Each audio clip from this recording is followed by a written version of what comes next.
What? Can you guys see my Star Trek socks? Look at that! Wow. Captain Kirk. Captain Kirk. Yes. Yesterday I had my Leonard Nimoy Spock socks. They have ears. Oh, no way. That's awesome. That is absolutely perfect. Kicking things off, so Rurouni Kenshin, in my opinion, one of the absolute best animes, just period, just ever. And I'm sorry, I'll fight you for it.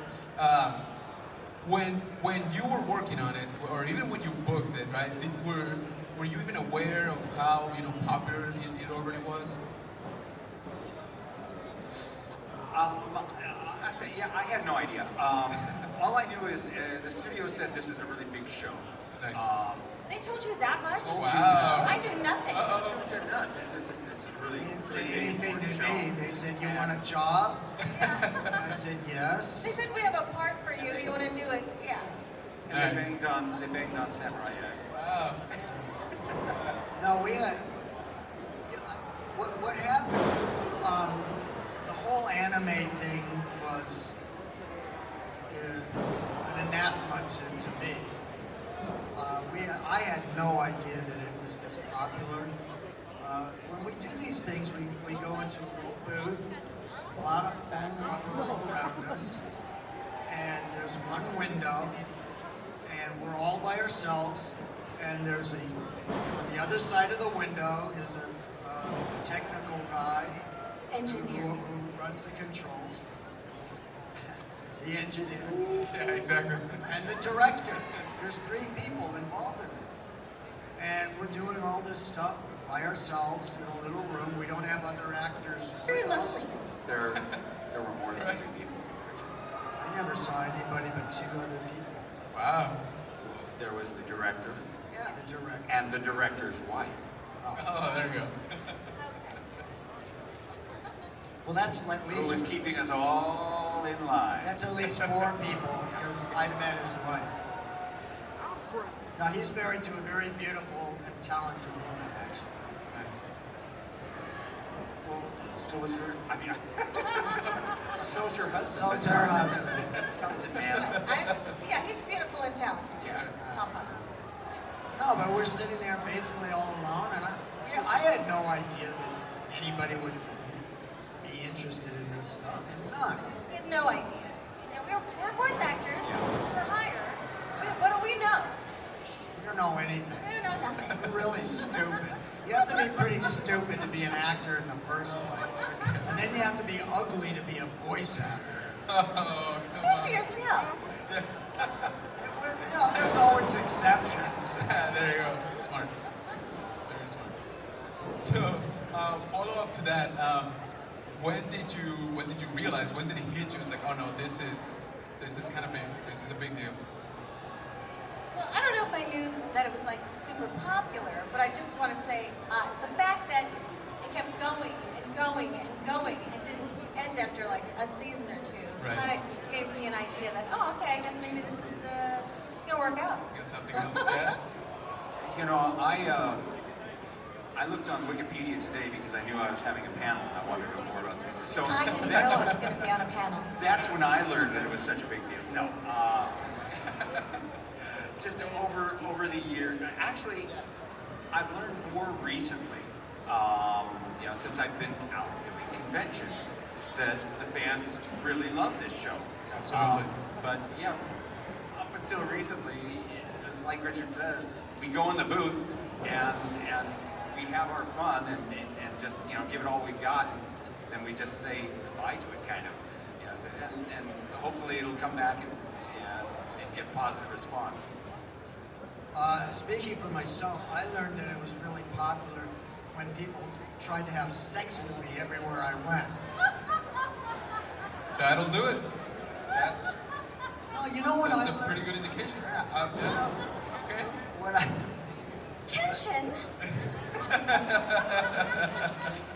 What I found out, I went to my very first convention, was in Trinidad. I know, Trinidad. And people came up to me and a couple of women said, I named my firstborn son Kenshin. One person came up to me and he showed me his knuckle, and it had a scar on it in the shape of an X. Wow. It was an X-shaped scar. And I said, what happened? Yeah, because Kenshin has the... Yeah. He said, well, I had an accident and I slashed my knuckle. It was just a one slash, and I thought, boy, that would really look cool if I took a knife and slashed an X. Okay. And he did, and Wow. it looked like, I have a picture of it. I said to him, who should I make the autograph out to? Stupid? No. And, well, he laughed. Oh, that's crazy. Yeah, it's... But, I mean, and then people would come up to me He afterwards. made the most of a bad situation. Yeah, yeah. But people come up to me and they said, you know, I had a really hard childhood, and I watched Kenshin, and it really helped me get through these hard times. And almost every time that I come to a convention, I meet somebody who says that, you know, this show taught me ethics, it taught me morals, and you know, we don't realize it because we're just doing our little parts. Sure. We don't get to see the whole show. I've never seen the entire, I don't think I've seen one entire episode. Wow. Because we Because you just, go in and you record only your lines. Yeah. So you know very little about what's happening elsewhere in the show. yeah, the director says, all right, in this line, you know, this has happened and he's angry and he's bored or whatever, he's sick. And the reason they do that is because dubbing is a very difficult, meticulous process. It's not like, say, an American English cartoon, original cartoon, where you usually get a bunch of crazies and you sit around the microphones and you say your lines together. And it's like acting on stage or in a movie. But in dubbing, it's very meticulous. You have to match your mouth movements as much as you can to the movements on the screen. Otherwise, it looks like this, and that doesn't work out so well. So it takes a lot of time, and it's very detail-oriented, and you can't have everybody at the same time because it would be very It expensive. would be a mess. Yeah. If one person flubs, you got to start all over again. It's hard enough with one person. Tried it before. It's interesting. Kirk is directed. It's like directing actors in dubbing or pretty much anything else. It's like herding cats. Because we're all like kind of spacing out. Look, he's shaking his head like that. In agreement. Pretty much. Yeah. So, speaking of Kirk, for a character like Saitō, right, who was actually a real life person, right, that existed, you know, in Japan and part of the Shinsengumi and all of that stuff. So when you got the part, you know, did they tell us like, hey, by the way, you know, there's some truth to this whole cartoon thing, like, or did you just not know until maybe much later? You know, it's been so long since we did the show. Sure. If they did tell me, Yeah. I don't remember. We'll go with that. But I don't think they did. Right. I don't think they did. I just, you know, have been finding that out recently and doing some research on it, going, oh, Yeah. real dude, real sword technique. Exactly. You know, Yeah. all Very that much so. stuff. I went, oh, that just had so much more to it. Right.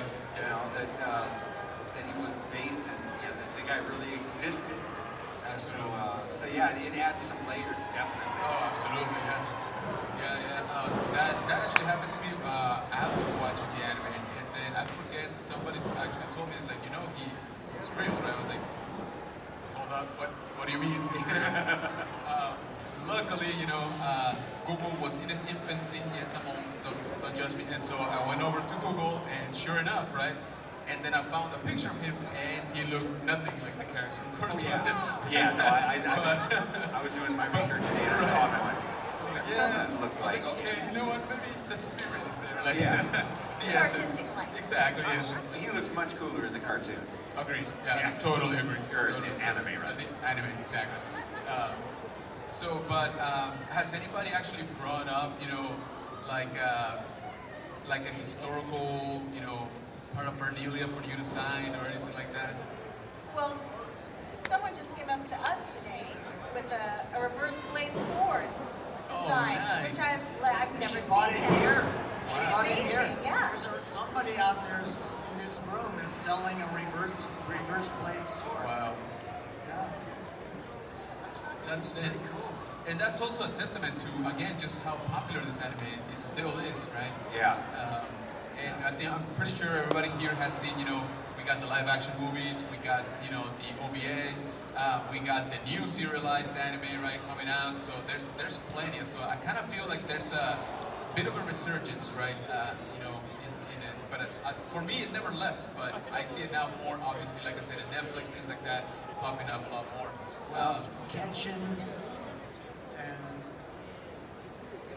Kenshin is very similar to the Lone Ranger. There you go. I like that. The Yeah. Lone Ranger was These this, people have no idea who that is, Richard. you know who the Lone Ranger They have is? no idea. Come on, you know who the Lone Ranger was? Google it. Google it. Google it. Google it. He was this cowboy who was a good guy, and he wore a mask. No one knew who he really was, and he would go around and kind of a vigilante, but he never killed anyone. He was the fastest gun in the West, and he always shot, and he'd shoot the gun out of the bad guy's hand, and it's a lot like Kenshin. It's the Japanese version of that. He doesn't kill anybody. He has these fights with these bad guys, and that kind of thing. It resonates.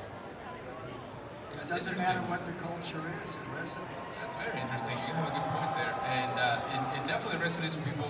Like we said, there's plenty of fans still. There's plenty of fans discovering, right, the anime for the first time, and again, the franchise is doing just great, right?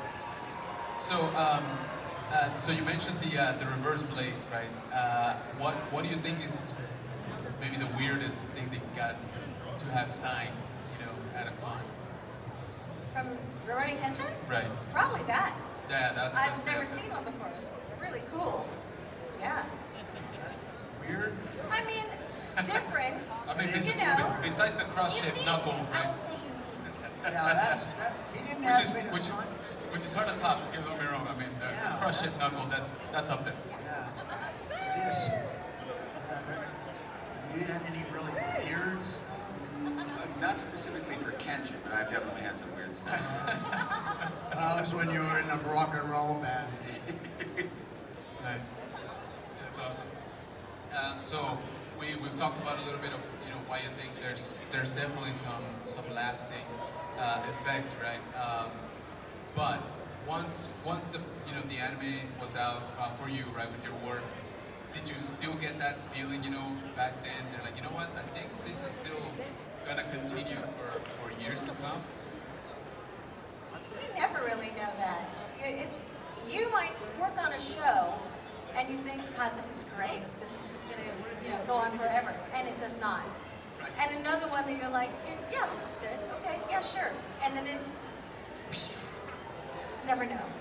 Never So know. there's shows that I thought were absolute garbage, and they were huge hits. Yeah. Same thing. I've been on shows that had like 12, 16 episodes. And I thought this is the greatest show ever, and that's it. And then another show has got like 250 episodes. And I first started working on it, I went, this thing sucks. but yeah, so yeah, we, like Dorothy said, you never know what's going to resonate. Interesting. Well, for instance, Kenshin, there were two versions. And the first version, most people seem to not like it so much. I thought it was great. I thought it was fun. Yeah, but we're Westerners. Never saw it.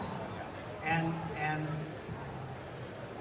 there are scenes, you know how before Kenshin has a fight, he's always talking to the villain or the opponent. There's always a lot of talk back and forth. And when we were the first season, we didn't really understand what that was about. It would say, why are they talking at each other? And so they would just, they wrote in insults. They would just insult each other. And the writers are very funny guys, and the insults were very funny. Nice. And we were having a blast reading it, and it was really funny. And the fans were like, this sucks. This isn't anything like the original Japanese. It was a little irreverent. So then, But we had a ball doing it. we had a lot. So then they redid it, and it was more authentic. And I kept saying, so the bad guy would say something like, I'm going to attack you using the dragon attack. Kenshin would say, well, I'm going to defend that with the lotus defense.